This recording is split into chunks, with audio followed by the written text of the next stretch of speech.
Welcome to the Defense and Aerospace Report. I'm Vago Muradian here at RAND Corporation, one of the world's leading think tanks here in sunny Santa Monica, California. We're out here on the West Coast to cover the Reagan National Defense Forum at the Ronald Reagan Presidential Library just up the road in Simi Valley, California, where our coverage is sponsored by Boeing and Leonardo DRS. And it's our honor to be talking to Ravi Cohen, Dr. Ravi Cohen here, who's a senior political scientist with the Project Air Force here at RAND, and the co-author, among many people, but the lead co-authors are you and Ambassador James Dobbins, where you guys are talking about extending Russia to find non-kinetic ways to stress, extend, and pressure Russia as a matter of strategy. And for anybody who's paying attention, he's part of the talented Cohen family. Elliot Cohen of the School of Strategic and of the School of Advanced International Studies has also been on this program many times.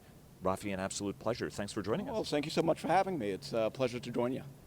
So let's talk a little bit about the report, Extending Russia. Talk to us a little bit about the foundations, because people have a tendency of thinking about Russia and competing with Russia in the political space. They have a tendency of thinking in the diplomatic space and in the military space, certainly. But talk to us about how, as a matter of strategy, you can actually put the kind of pressure on Russia that Russia is putting on everybody else. Yeah, so the genesis of the project was actually sort of very timely, given this is the Reagan Defense Forum. So the genesis that, in this case, the Army asked us was, can you do onto Russia today as you've done onto them during the Reagan buildup?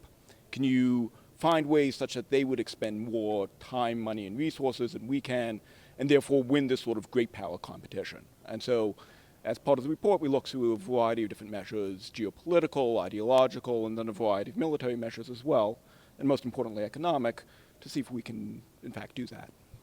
And so what are some key ways that we can do that across each and every single one of these pieces at a time when we are trying to do this in an upper hand way, whereas Russia in general is trying to do it in an underhand way? Yeah, so the question here is, which ways do you want to pursue? Because that's not simply a question of what you can do, it's how much risk are you willing to accept. I mean, all of these ways to extend Russia are, by default, matters of escalation, and escalation gets into risk. No one wants to end up in a actual hot war with Russia. We do, however, want to win this competition. So, for instance, there are a variety of geopolitical ways that may actually not necessarily pan out. So, for instance, when we wrote the report, there was uprisings in Belarus, for instance. This is a part of the world where Russia cares a lot about it, it's willing to sink a lot of resources in. Can we use ways to sort of leverage that? And the conclusion we came to is that's actually probably too escalatory, in that fact that it would provoke a counter-reaction that could quickly spiral out of control. There are other measures, however, that are very much in U.S. wheelhouse, say expanding U.S. energy production, which is something we would want to do anyway. It would undercut Russian energy markets. Oh, by the way, it also has positive sort of second-order effects for some of our other adversaries that are somewhat more potential. And I can go talk through each of these in turn, if you like. Yeah, please walk us through each one of these, because I think that some of the folks who are watching and listening, whether they're in policy positions around the world or in military offices, are trying to sort of get a sense on how this competition plays out and how to gain the upper hand on it in each of these categories. Sure. So let's talk a little bit about military measures. Now, the important thing here is that Russia's not trying to go toe-to-toe with us, particularly in, say, land forces, for instance. So we have much larger conventional armies than they do. That's going to always be the case. And there's a variety of different measures that we may want to do to sort of stress that, say increase U.S. posture in Europe, which we may want to do for deterrence purposes. It may not necessarily provoke the same sort of reaction that on the Russian side, such that they would expend resources. There are, however, military measures that would. For instance, we know that Russia has invested a lot in its integrated air and missile defense systems. For a variety of reasons, we want to stress that. So building longer-range home missiles, for instance, is sort of a way that we would actually be interested in doing already.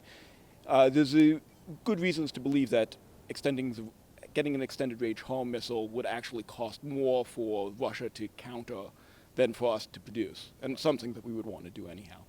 A classic cost imposition strategy. Classic cost imposition strategy. And indeed, when we talk a lot about the military measures, we're talking about cost imposition strategies. On the geopolitical front, I think the area that we found that would be most fruitful would be a topic that's very much on the news for today, lethal aid to Ukraine. The Russians care a whole lot more about Ukraine than,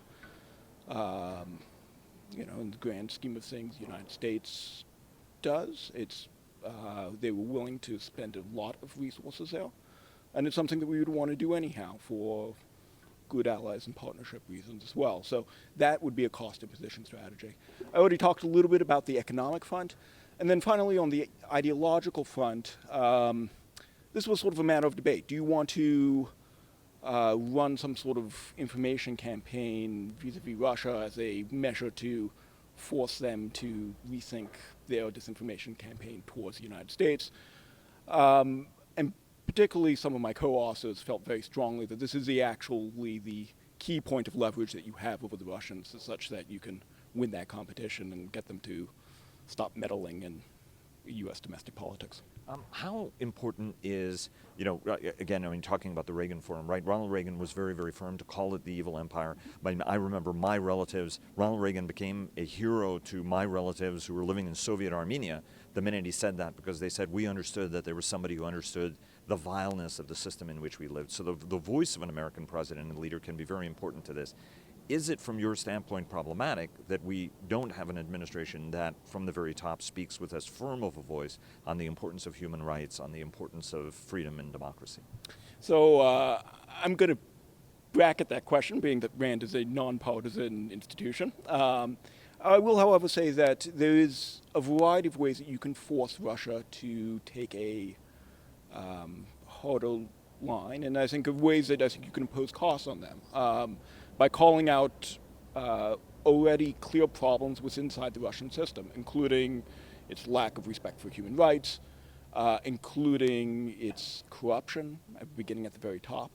All of these is a form of cost imposition, and frankly ones that I think there's a good case to be made for. That would be sort of natural counter-argument to Russian interference in domestic politics.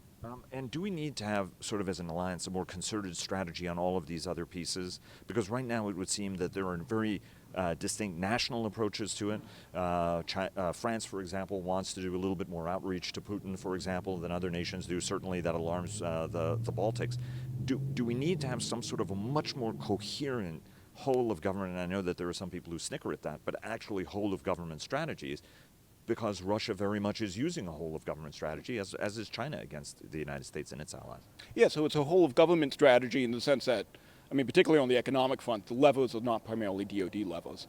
I think what you were getting to earlier was actually a whole of alliance strategy, which I think is actually very much in the weeds, or very much the case here.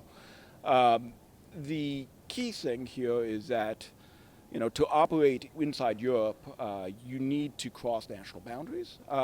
Moreover, any sort of cost imposition strategy, the frontline states are not going to be the United States, it's going to be Europe. So it's key to sort of make sure that we are arm in arm with our NATO allies and other partners in the region going forward, because that's the only way this is actually going to work and be successful. Dr. Ravi Cohen, who, along with Ambassador James Dobbins, are the lead co-authors of the RAND report, Extending Russia. Absolutely fascinating piece of work, Rafi. Best of luck on it. Enjoy the conference and look forward to staying in touch. All the best. Thank you so much.